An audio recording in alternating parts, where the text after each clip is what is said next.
چاشت کی نماز جو ہے اگرچہ فرض نہیں ہے، نفل ہے، لیکن اس کی حفاظت کرنی چاہیے۔ رسول اللہ صلی اللہ علیہ وسلم نے فرمایا، چاشت کی نماز کی حفاظت وہی کرتا ہے جو اواب ہو، اور یہی اوابین کی نماز ہے۔ صلاۃ الاوابین بھی اس کو کہا جاتا ہے۔ اواب کون ہوتا ہے؟ جو بہت زیادہ اللہ سبحانہ وتعالیٰ کی طرف رجوع کرنے والا ہو، بار بار اللہ کی طرف پلٹنے والا ہو۔ اب ایک اواب وہ ہے صبح اٹھا تہجد کی نماز پڑھی، پھر فجر کی نماز پڑھی، پھر تھوڑی دیر گزری پھر وہ چاشت کی نماز کے لیے آ گیا، پھر تھوڑی دیر بعد ظہر کی نماز کے لیے آ گیا۔ تو ظہر جو مڈ ڈے ہے اس وقت تک وہ کتنی نمازیں پڑھ چکا ہے۔ اس کے پڑھنے کا فائدہ بھی بہت ہے۔ اس کے پڑھنے سے تمام دن اللہ کی کفایت ملتی ہے، اللہ کافی ہو جاتا ہے۔ رسول اللہ صلی اللہ علیہ وسلم نے فرمایا، تمہارا رب فرماتا ہے، اے ابن آدم، کیا تم اس بات سے عاجز آ گئے ہو کہ تم دن کے ابتدائی حصے میں 4 رکعتیں پڑھو اور میں ان کے بدلے میں تمہارے دن کے آخر تک تمہاری کفایت کروں، تمہیں کافی ہو جاؤں، تمہارے سارے معاملات آسان ہو جائیں۔ یعنی جو شخص یہ 4 رکعتیں ادا کر لیتا ہے اس کے معاملات اللہ کے ذمے ہو جاتے ہیں۔ یوں لگتا ہے جیسے آپ نے سارا اپنا بوجھ اتار کے رکھ دیا، آف لوڈ ہو گئے، اب ہے کوئی ٹیک کیئر کرنے والا، وہ کر دے گا، ساری چیزیں ٹھیک ہو جائیں گی۔ اور یہ جو ایک فیلنگ ہوتی ہے نا، یہ جو ایک کیفیت ہوتی ہے، یہ جو ایک احساس ہوتا ہے، سب کچھ ٹھیک ہو جائے گا، یہ پازیٹیوٹی جو ہے اس وقت تک انسان کے اندر آ نہیں سکتی جب تک انسان اللہ پر بھروسہ نہ کرے۔ اور یہ بھروسہ خالی کہنے سے نہیں ہوتا، اس بھروسے سے پہلے کچھ کرنا بھی ہوتا ہے۔ اے عقل و توکل، آپ کچھ کرو اور پھر اپنے امور اللہ کے سپرد کر دو۔ پھر یاد رکھیے، یہ ابن آدم کے جوڑوں کا صدقہ ہے۔ جوڑوں کی بیماریوں اور تکلیفوں میں بہترین علاج ہے، یہ آزما کے دیکھیے اس کو۔ نبی صلی اللہ علیہ وسلم نے فرمایا، صبح ہوتی ہے تو ابن آدم کے جوڑ جوڑ پر صدقہ لازم ہو چکا ہوتا ہے، لازم ہو چکا، چنانچہ وہ جس سے ملے اس کو سلام کہے تو صدقہ ہے، اس کا نیکی کا حکم دینا صدقہ ہے، اس کا برائی سے روکنا صدقہ ہے، اس کا راستے سے اذیت والی چیز دور کرنا صدقہ ہے، اور اپنی اہلیہ سے ہم بستر ہونا صدقہ ہے۔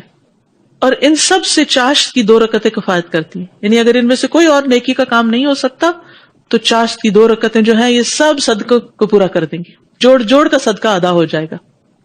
بعض اوقات ایک انسان صرف اکیلا گھر میں ہے، کوئی ہے ہی نہیں اس کے پاس، وہ کس کو سلام کرے، کس کو نیکی کا حکم دے، کس کو برائی سے روکے، کون سی راستے سے اذیت والی چیز دور کرے، اب کیا کرے؟ کسی کو بھی اللہ نے محروم نہیں کیا۔ 2 رکعتیں چاشت کی نماز، تو اپنے بدن کا روز صدقہ۔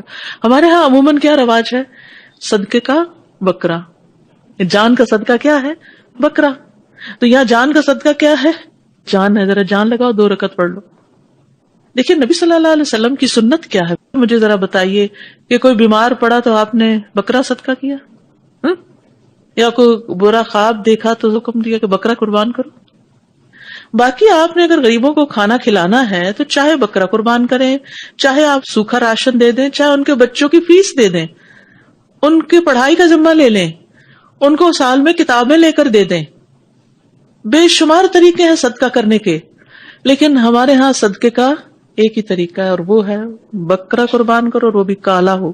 میں نہیں کہتی کہ کوئی جو بکرا کرتا ہے تو اس کا کوئی فائدہ نہیں، ٹھیک ہے، صدقے کی ایک قسم ہے، غریبوں کو کھانا کھلانا کر لیجئے، لیکن اس کو لازم کر لینا اور اس کے سوا سمجھنا کہ بلا ٹالی نہیں سکتی ہے جب تک بکرا نہیں ہوگا، تو یہ کانسیپٹ غلط ہے۔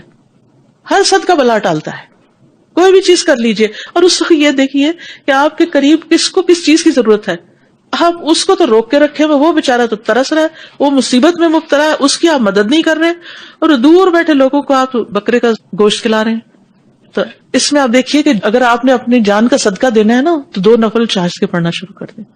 اگر آپ کے پاس گھر میں وقت نہیں، کام پہ جہاں جا رہے ہیں 5 منٹ پہلے پہنچ گئے، وہاں پڑھ لیجیے۔ کنوینئنٹ تو یہ ہے کہ جب آپ اسکول کے لیے تیار ہو رہے ہوں تو وضو بھی کر رہے ہیں، تیار ہو رہے ہیں، صاف ستھرے کپڑے پہن لیں، تو سال میں انسان جب نفل پڑھتا ہے تو بہت سکون آتا ہے، بنسبت اس کے کہ آپ کچن میں کھانا وانا پکا کے میلے کپڑوں کے ساتھ نفل پڑھیں۔ چلے نہ ہونے سے تو وہ بھی بہتر۔ ان کا وقت جو ہے وہ سورج نکلنے کے 15 منٹ بعد سے سورج کے زوال سے 15 منٹ پہلے تک آپ کو کھلا ٹائم ہے، جب بھی آپ چاہیں پڑھیں۔ اور نبی صلی اللہ علیہ وسلم نے اس کی تاکید بھی کی۔ ابو ہریرہ کہتے ہیں کہ مجھے میرے خلیل نبی صلی اللہ علیہ وسلم نے 3 چیزوں کی وصیت کی ہے کہ میں موت سے پہلے ان کو ہرگز نہ چھوڑوں۔ ہر مہینے میں 3 روزے چاشت کی نماز اور سونے سے پہلے وتر کی ادائیگی.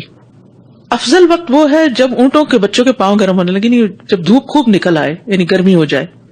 یعنی آپ صلی اللہ علیہ وسلم نے چونکہ وہاں کے حساب سے بات بتائی تو ہمیں اس کا پھر خود اندازہ کر لینا چاہیے. قاسم شیبانی کہتے ہیں کہ زید بن ارقم رضی اللہ عنہ نے کچھ لوگوں کو چاشت کے وقت نماز پڑھتے دیکھا تو کہا، یہ لوگ اچھی طرح جانتے ہیں کہ یہ نماز اس وقت کی بجائے ایک اور وقت میں پڑھنا افضل ہے، کیونکہ رسول اللہ صلی اللہ علیہ وسلم نے فرمایا اوابین کا معنی ہے اطاعت گزار، توبہ کرنے والے اور اللہ کی طرف رجوع کرنے والے لوگوں کی نماز اس وقت ہوتی ہے جب اونٹ کے دودھ چھڑائے جانے والے بچوں کے پاؤں گرمی سے جلنے لگتے ہیں، یعنی اتنی دھوپ نکل چکی ہوتی ہے. ابن باز کہتے ہیں اس کا وقت سورج کا ایک نیزے کے بقدر بلند ہو جانے سے لے کر اور زوال سے پہلے سورج کے رک جانے تک ہے، اور بہتر یہ ہے کہ تپش کی شدت کے بعد اس نماز کو شروع کیا جائے، اور یہی صلاۃ الاوابین ہے. معاذہ بیان کرتی ہیں کہ انہوں نے حضرت عائشہ سے پوچھا کہ رسول اللہ صلی اللہ علیہ وسلم کی چاشت کی نماز کی کتنی رکعتیں ہوتی تھی، تو انہوں نے کہا 4 رکعتیں، اور جتنی چاہتے بڑھا دیتے. مہانی کے گھر آپ نے 8 پڑھی، 2 سے صدقہ ادا ہو جاتا ہے، 4 سے دن کی کفایت ہو جاتی ہے. اور اگر زیادہ بڑھانا چاہیں، آپ کے پاس کبھی وقت زیادہ بھی ہوتا ہے اور کبھی نہیں بھی ہوتا، تو کم از کم 2 تو پڑھیں، لیکن زیادہ آپ جتنی چاہیں پڑھ لیں.